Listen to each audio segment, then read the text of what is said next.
Welcome everyone. Today we will going to discuss about the basic event in molecular biology, that is central dogma.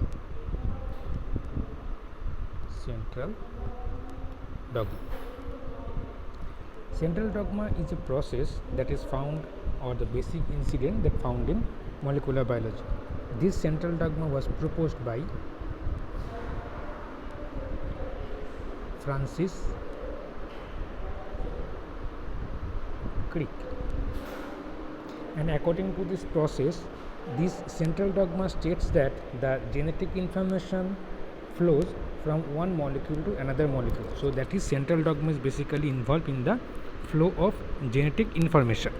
In this case, genetic information flows from DNA to RNA and then finally to protein, which is the ultimate product of the DNA, or it is the mode of expression of DNA. So this is the main things that lies in central dogma. Here information flows from DNA to RNA and RNA to protein. This flow of information is occupied by some basic process. The process is that here first DNA produce another DNA, this DNA produce RNA, and this DNA produce protein. So the total sequence of event that takes place in central dogma, this is the first event is DNA replication, where new DNA produced from the parental DNA, and after that this DNA produce RNA, that is called transcription, and RNA they produce protein. So this is called translation. So three basic steps: one is replication, second is transcription, and third is translation. This is takes place in the case of central dogma.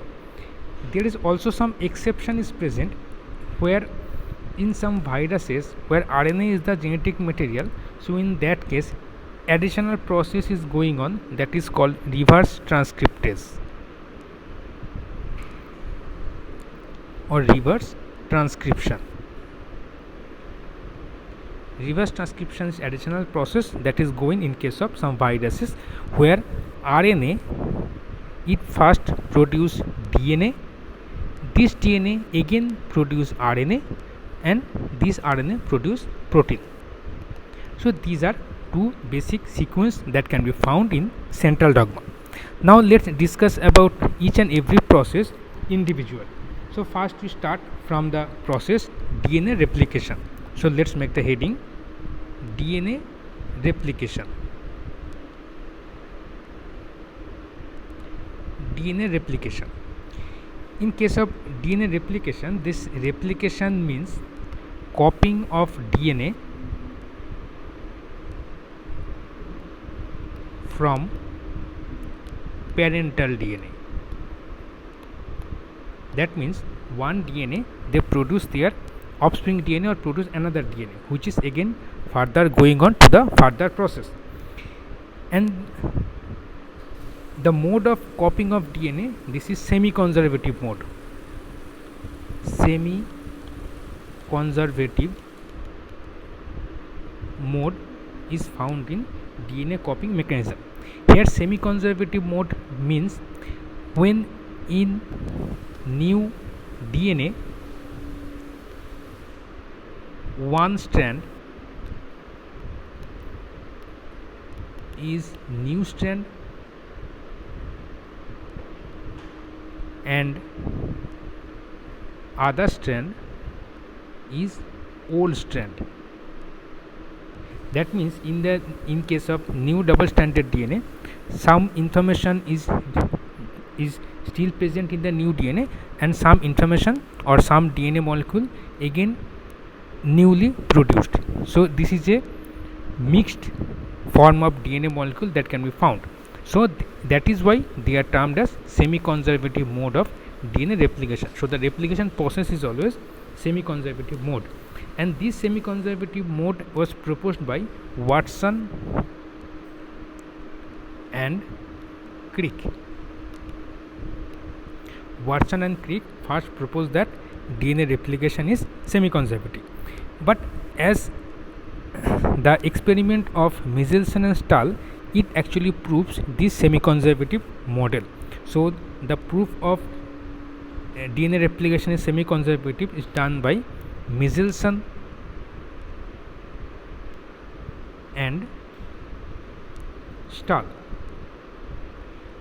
They prove that DNA replication is basically semi-conservative mode of replication. How they prove this semi-conservative mode of DNA replication? They prepared two culture media of E. coli. In these two culture media, in one culture media, that means here two separate culture media of E. coli. In one media they use NH4Cl15 and one media they use NH4Cl14. Here 15 is the heavy isotope of nitrogen. So in these two culture medium, the E. coli that grown into NH15, they have DNA that becomes heavier. They have heavier DNA. So NH4Cl15 have heavier DNA.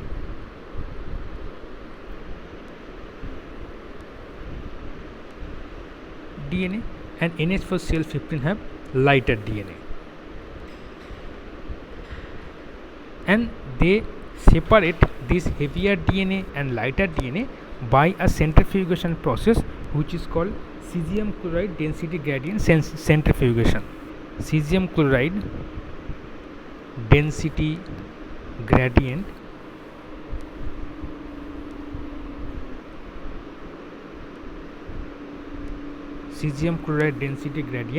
centrifugation.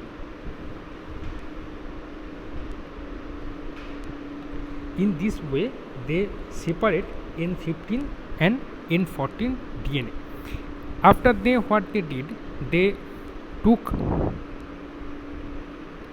N15 DNA from N15 medium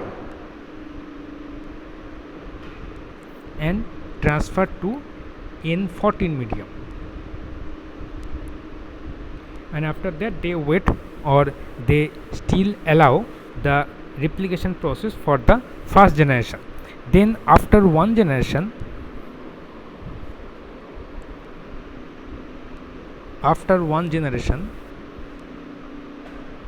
that means after 20 minutes, when they separate or they centrifuge the mixture of this, then they found that how many bands are produced there.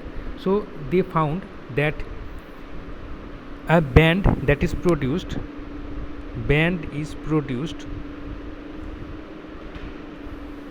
with half N14 and half N15, that is hybrid band. So from here they conclude that this type of result, it also confirm that the semi-conservative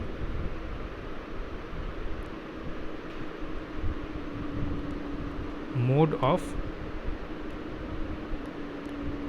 DNA replication.